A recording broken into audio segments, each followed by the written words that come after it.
Kekhalifahan Islam Abbasiyah runtuh oleh bangsa Mongol dalam sekejap. Saat itu, dinasti Kekhalifahan Abbasiyah melemah, sedangkan kekuasaan Khan Mongol sedang berjaya. Pada tahun 1251, Mongke naik takhta sebagai Khan Agung Mongol. Pada awal tahun pemerintahannya, ia langsung mencanangkan kampanye perluasan kekuasaan bangsa Mongol. Adik kandung Mongke, yaitu Hulagu, lantas diutus Mongke mengadakan ekspedisi penaklukan ke wilayah barat. Ensiklopedia Britannica menyebut Hulagu memulai ekspedisinya pada tahun 1253 dengan membawa 130.000 tentara Mongol. 3 tahun kemudian hampir seluruh wilayah yang kini adalah Afghanistan dan Iran bagian utara sudah digenggamnya. Ia lalu mendeklarasikan wilayah taklukannya sebagai Ilkhanat yang menjadi subordinasi dari kekuasaan Khan Agung Mongol. Baghdad adalah incaran Hulagu selanjutnya sebelum merambah Suriah dan Mesir. Sebelum menjadikannya target serangan, Hulagu sempat memberi tawaran pada Khalifah Al-Mustasim untuk menjadi subordinasi Ilkhanat dan mengirim pasukannya untuk menyerang kota-kota kaum Syiah Ismailiyah di Persia. Tawaran itu menggores kebanggaan Al-Mustasim dan lalu membutakan penilaiannya. Tak sadar akan kekuatan politik dan militernya yang lemah, Al-Mustasim menolak mentah-mentah tawaran itu. Penolakan itu adalah alasan kuat bagi Hulagu untuk mengerahkan pasukannya dan menginvasi Baghdad. Hulagu membariskan pasukannya dan bergerak dari ibu kota Ilkhanat di Marago, kini termasuk wilayah Azerbaijan, menuju Baghdad pada November 1257. Tentara asli Mongol yang dikerahkan kali ini diperkirakan 150.000 orang. Kekuatan sebesar itu didukung pula oleh sekutu Ilkhanat dari Armenia, Antioquia, dan 1000-an insinyur artileri dari Cina. Berkebalikan dengan itu, Al-Mustasim hampir tidak melakukan persiapan yang cukup untuk bentrokan yang akan terjadi. Tembok keliling kota Baghdad tidak diperkuat dan tidak ada pula usaha meminta bantuan kepada para amir negeri-negeri tetangga atau kekhalifahan muslim lainnya. Demikian tulis J. Hemmings di laman War History. Konisny menyebut Hulagu memecah formasi pasukannya ketika mendekati wilayah kekuasaan Abbasiyah. Itu adalah strategi perang standar orang-orang Mongol untuk menggempur kota dari berbagai penjuru.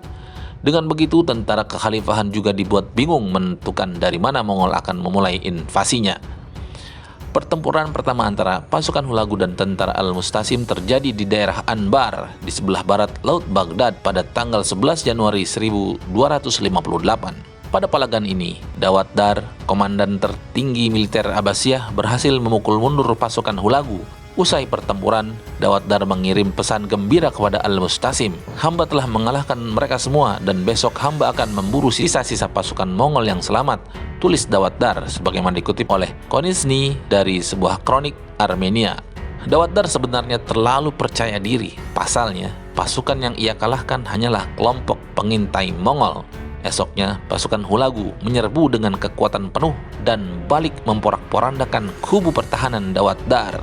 Konon 12.000 tentara kekhalifahan syahid dan hanya 3 orang termasuk Dawat Dar yang berhasil mundur ke Baghdad. Pada tanggal 18 Januari, pasukan Hulagu telah mencapai pinggiran Baghdad dan mengepung kota itu. Saat itulah Al-Mustasim, khalifah ke-37 dinasti Abbasiyah itu lantas mengirim utusan kepada Hulagu untuk mencegah perang lebih lanjut.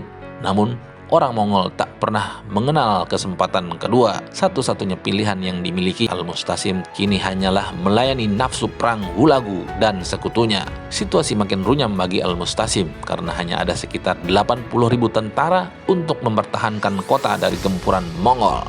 Pada tanggal 29 Januari, pasukan Mongol memulai serangan mereka. Menurut sumber Cina, bagian barat Baghdad yang tidak memiliki tembok jatuh pada hari pertama pertempuran, tulis Konisny. Tak butuh waktu lama bagi pasukan Mongol untuk meruntuhkan kubu pertahanan Abbasiyah yang sudah rapuh. Pada 5 Februari, sebagian besar segmen tembok kota berhasil dijebol. Hanya tinggal menunggu waktu saja tentara Mongol untuk bisa memasuki kota. Tapi Hulagu memutuskan untuk tetap bertempur di luar tembok daripada bersusah payah bertempur di kota yang minim ruang manuver. Al-Mustasim mencoba bernegosiasi lagi dengan Hulagu, tapi utusannya dibunuh. Sekitar 3.000 bangsawan Baghdad juga mencoba menemui Hulagu untuk menawarkan penyerahan diri bersyarat. Mereka semua juga dihabisi, tulis Hemmings. Jelas bahwa Baghdad tak mampu lagi bertahan dari gempuran Mongol. Akhirnya, pada 10 Februari 1258, tepatnya Khalifah Al-Mustasim diiringi keluarga dan para abdinya berjalan keluar kota Baghdad dan menyatakan menyerah di hadapan Hulagu. Namun itu bukan momen berakhirnya pertumpahan darah, bahkan awal dari peristiwa yang lebih mengiriskan. Ribuan pasukan Abbasiyah yang telah dilucuti senjatanya dibantai di depan mata Al-Mustasim. 3 hari setelah itu, tentara Mongol memasuki kota dan melakukan pembersihan yang berdarah-darah. Tentara Mongol membantai hampir semua penghuni kota, tak peduli rakyat biasa atau tentara. Hemmings menyebut hanya segelintir kelompok Kristen Nestorian yang dibiarkan hidup. Ibu Lagu adalah seorang Nestorian, oleh karena itu kelompok ini dikecualikan. Istana, masjid, gereja, perpustakaan, balai ilmu pengetahuan, dan tengara kota lain yang dibangun selama beberapa generasi juga tak luput dari penghancuran. Perkiraan yang paling rendah menyatakan bahwa 90.000 orang dibantai ketika bangsa Mongol memasuki kota.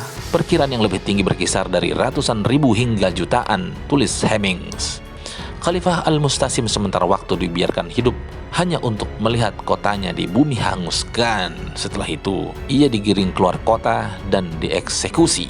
Demikian pemirsa, kekhalifahan Islam yang berjaya berabad-abad lamanya runtuh oleh bangsa Mongol dalam waktu hanya beberapa pekan.